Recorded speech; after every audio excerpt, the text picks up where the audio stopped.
ಮಾನವೀಯ ಸಂಬಂಧ ಬೆಸೆಯುವ ಉತ್ತರಾಯಣ ಪುಣ್ಯಕಾಲದ ಮಕರ ಸಂಕ್ರಾಂತಿ ಹಬ್ಬವನ್ನು ಸೊರಬ ಪಟ್ಟಣದ ರಾಘವೇಂದ್ರ ಬಡಾವಣೆಯ 3ನೇ ವಾರ್ಡ್ನಲ್ಲಿ ಕಳೆದ 7 ವರ್ಷಗಳಿಂದ ಸಂಕ್ರಾಂತಿಯ ಸಂಭ್ರಮವನ್ನು ಸಡಗರದಿಂದ ಆಚರಿಸಿಕೊಂಡು ಬರಲಾಗ್ತಿದೆ.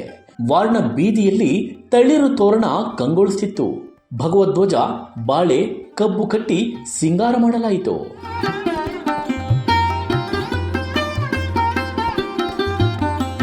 ನಮ್ಮ ಕೇರಿಯಲ್ಲಿ ಎಲ್ಲರೂ ಸೇರಿ ಒಂದು ಬಾಂಧವ್ಯದಿಂದ ಎಲ್ಲರೂ ಸೇರಿ ಸಂಕ್ರಾಂತಿ ಹಬ್ಬವನ್ನು ಒಗ್ಗಟ್ಟಿನಿಂದ ಕಾರ್ಯಕ್ರಮವನ್ನು ಚಂದವಾಗಿ ಆಚರಿಸ್ತೇವೆ. ಇಲ್ಲಿ ಎಲ್ಲರೂ ಬಂದು ಅಕ್ಕಪಕ್ಕದವರು ಎಲ್ಲರೂ ಬಂದು ಸೇರಿ ಮತ್ತು ಸಹಕಾರ ಕೊಟ್ಟು ನಮಗೆ ಇಲ್ಲಿ ಒಳ್ಳೆ ಇದರಲ್ಲಿ ಇದು ಮಾಡ್ತಾಯಿದ್ದೀವಿ.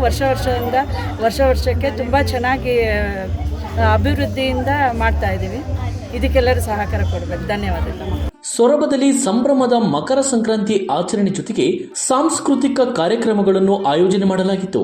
ಮಕ್ಕಳಿಗಾಗಿ ಆಟೋಟಗಳು, ಮಹಿಳೆಯರಿಗೆ ಮ್ಯೂಸಿಕಲ್ ಚೇರ್ ಸ್ಪರ್ಧೆ ಏರ್ಪಡಿಸಲಾಗಿತ್ತು. ಗೆದ್ದವರಿಗೆ ಬಹುಮಾನವನ್ನು ವಿತರಿಸಲಾಯಿತು.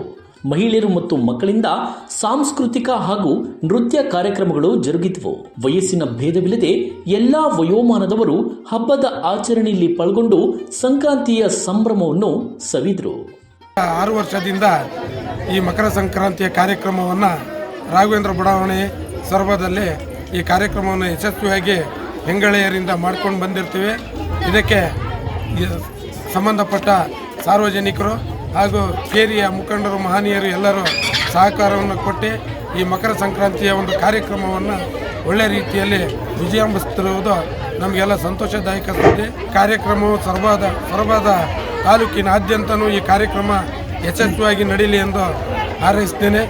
ಇದು ನಮ್ಮ ಸಾಂಸ್ಕೃತಿಕ ಹಬ್ಬವಾಗಿರುವುದರಿಂದ ನಾವೆಲ್ಲರೂ ಇದನ್ನು ಒಳ್ಳೆ ರೀತಿಯಲ್ಲಿ ಆಚರಿಸಬೇಕು ಅಂತ ಹೇಳ್ತಾ ನನ್ನ ಮಾತನ್ನು.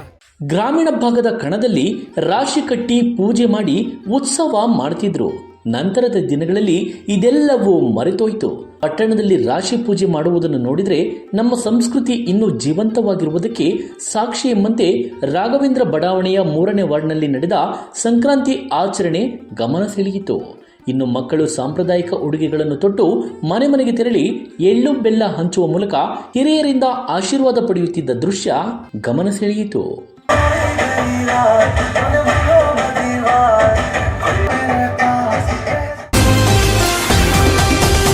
TV12 ಕನ್ನಡ, ಇದು ಕನ್ನಡಿಗರ ಧ್ವನಿ.